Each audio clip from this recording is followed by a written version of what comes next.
Today I'm going to show you what's inside of the Mercedes 4MATIC all-wheel drive system and how it works. Now here I've got a 7-speed automatic transmission from a 2009 Mercedes C300. So I'm going to tear the whole transmission down to see what happened, but I'm going to first start with the transfer case side of things so we can see how the all-wheel drive system is set up. As you can see, this is a longitudinally mounted transmission for a rear-wheel drive bias. At the front here we have our input shaft coming from the engine, and that's where the torque converter would mount up to. Over here we've got the output for the front wheels. There's a plug over here that goes into the TCM located inside of the valve body. Nothing much to see on this side other than the manual gear selector. And at the back of the transfer case we got this flange here, which is going to mount up to the drive shaft going to the rear wheels. This is a 30mm 12-point socket. My surprise, it's already loose. Alright, next up we've got a bunch of T30s going all the way around. There's the cover of the transfer case. Got a little bit of fluid in there. Now on the tail housing, all we've got is a little bearing over there. We'll take off this output piece. Alright, let's take off this 10mm inverted Torx. Nice long bolt. Now let's remove this piece here. And this is the ring gear of what looks like a planetary gear set. Okay. Planet carrier, you can see the little planets inside of there. Alright, let's pop this housing off here. Okay. As you can see, this is the output that goes to the front differential through its own front drive shaft. That used to sit over here. And that was tied directly to the sun gear of that planetary gear set. If this comes off here, you can see that's the output over there from the transmission. So I've reassembled these gears back into the transmission so we can take a look at how it works. Now we have a planetary gear set in the middle here, and that's a split torque between the front and rear wheels. Now you won't be able to lock this together because when the vehicle is taking a turn, you're going to have wheel speed differences between the front and rear wheels, and you have to have this as a differential to take up that speed difference. So our front output shaft here is tied to this gear here, which is eventually tied to the sun gear inside of this planet gear set.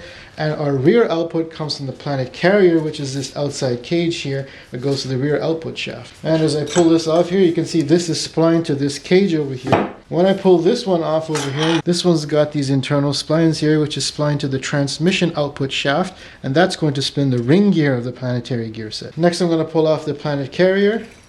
And as we know, the cage of this is what spins the output shaft going to the rear wheel. Big sun gear over here that went in the center of that planet gear set. And that comes together over here, off, and that eventually spins the front wheels like that. And just for demonstration, those internal gears on the ring gear spline directly to the output shaft of the transmission. Now normally in a planetary gear set, I should be able to hold one stationary, let's say this planet carrier, and then rotate the other one, let's say the input coming from the engine, and then our front wheels would turn at a certain ratio. Now that ratio is determined by the number of teeth on these gears, and that gives you your torque bias. Now normally in a vehicle like this, there would be a rear torque bias of 60 to 40 to the front. Now the reason why I can't move this by hand is that there's an extra locking plate inside of here, and that's connecting the planet carrier to the sun gear over here, and that's locking them together. So right now by hand I can't move them, but of course if the vehicle starts to slip in one of the front or rear wheels, that torque can easily overcome that, and that mechanism will allow those two to have a speed and torque differential and distribute torque accordingly. Now if you look closely, there's two little plates that have the same teeth as the sun gear. They lock onto the sun gear before going into the actual planets and locking onto them, and that's going to lock the sun gear to the outside casing here. You can see there's a couple of rivets, and to me it looks like there's a multi-plate clutch inside of here, so I want to take this apart a little further.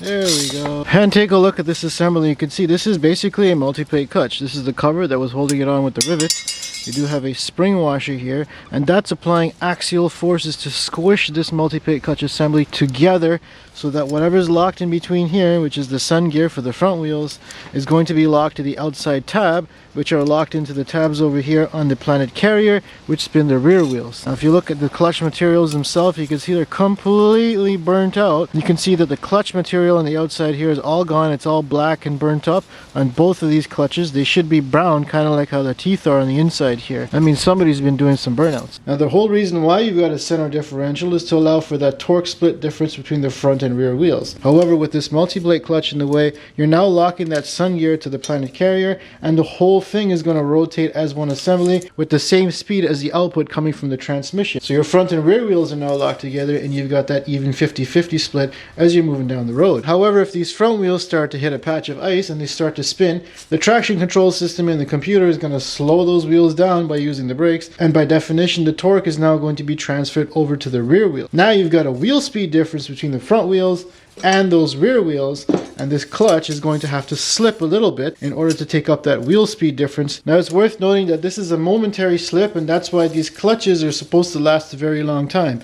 However, if you've been abusing the car and doing burnouts, which means that the rear wheels are moving at 100% and the front wheels are completely locked for a very long period of time, then you're going to have a transfer case failure just like this. This is also why you shouldn't tow all-wheel drive vehicles on just two wheels, because you've got that wheel speed difference where the front is up in the air and the back is dragging on the ground, and then this clutch is going to try to take up that wheel speed difference as it tries to slip and eventually burn out. Because there's only 3 pieces of steel in here, there's not much surface area, and this is going to heat up and burn out. Now this is an older Mercedes-Benz system where they've got their 4MATIC system all mechanical. There's no controlling of the torque. The newer systems have an active wet plate clutch where they can control the torque from front to rear. Now this design is a little different because it uses a spring washer to push down and lock those inner teeth to the casing of the Planet carrier. Now in some Audi all-wheel drive systems, they use the axial forces generated by the little planets. Because these are helical cut gears, they do create forces in the axial direction.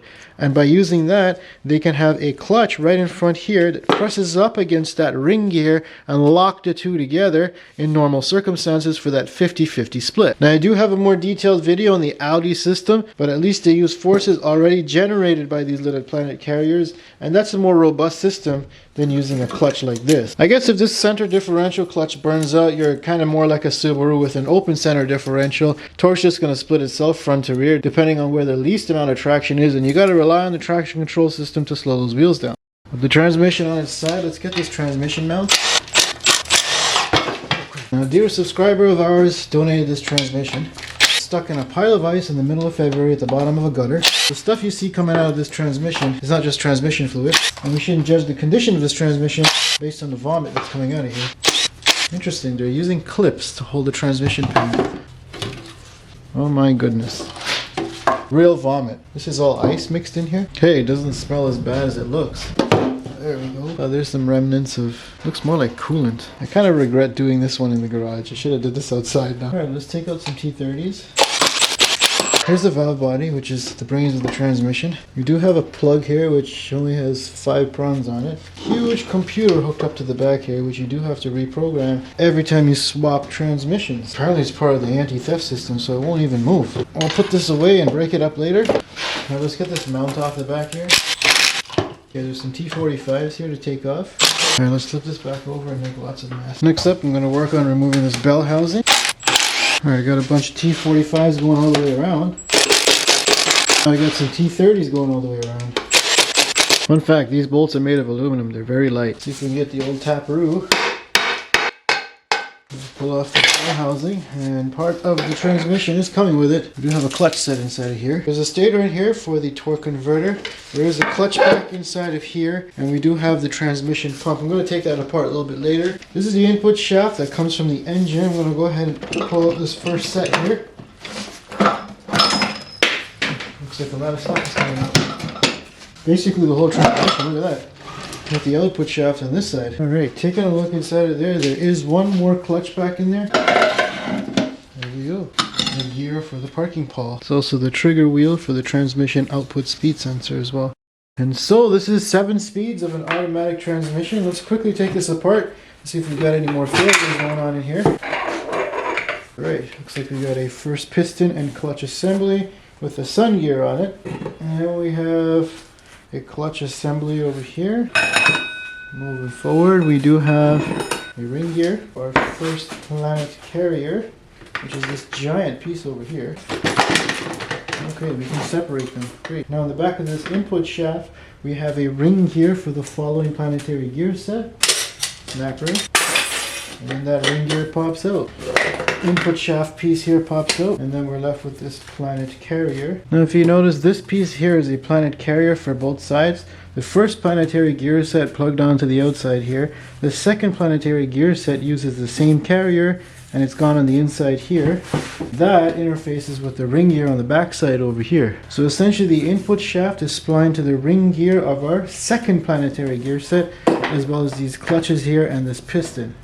Moving towards the back of the transmission, we had that ring gear coming from that side, going to the third planetary gear set. This is the piston at the back of the transmission, as well as another clutch set. This is the output shaft, and that goes to feed the transfer case. There is a little snapper in here. I wonder if I can get that out.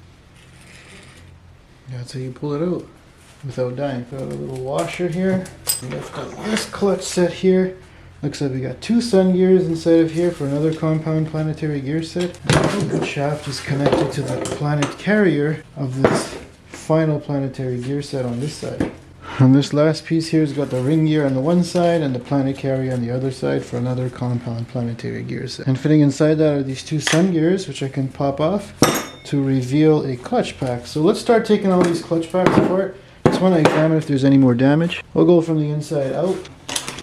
This clutch pack's a bit unique. Now usually you have friction discs and then steel discs, and they alternate within the clutch pack. However, on this side you can see you've got all friction discs, and these are in good condition, whereas on this side you've got all steels. And what they're doing is just alternating between internally splined and externally splined, so you've always got a friction part touching a steel part. I think it's basically the same surface area, it's just a different way of doing things, Mercedes. So in case you forgot how an automatic transmission works, it uses planetary gear sets. Essentially you've got a sun gear, which is this one in the middle here, and then we've got a planet carrier. Planet carrier spins inside of a ring gear, which is attached to this barrel casing over here. Now this is the final planetary gear set, so this is actually the output shaft. If we plop that sun gear right in there, just like the old days when things went in nice and smoothly, you can see it will rotate. Now if the output is this shaft going to the transfer case, the input is going to be my sun gear, and you can see I have to rotate it a lot of times before I can get one rotation of the output shaft. However, if I change things up a little bit and I hold the sun gear stationary,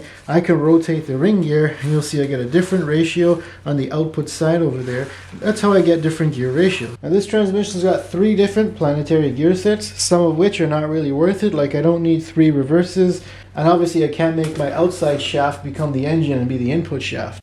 Continue our adventure, looking for more damage. This last clutch here near the back, and this one here inside of the piston. So again, you can see we've got steels and frictions alternating with each other. These are actually in good condition. Now how this works is you've got the steels and clutches that are alternating. Some of them are externally splined, some of them are internally splined. Now normally this is just floating around in fluid and it could slip a little bit, but if you want to lock these two things together, you apply some fluid pressure to it. And to do that, you've got this giant piston in here that's going to press up against that snap ring and lock it together, and that's how you change those gears in that planetary gear set I showed you. And as you see, we've got the feed here coming from the valve body. That's going to bring fluid right up over here to the back of that piston to push it out. This piece that you see here is the return spring to relax back that piston once fluid pressure has died down. Look at the one on the input side here.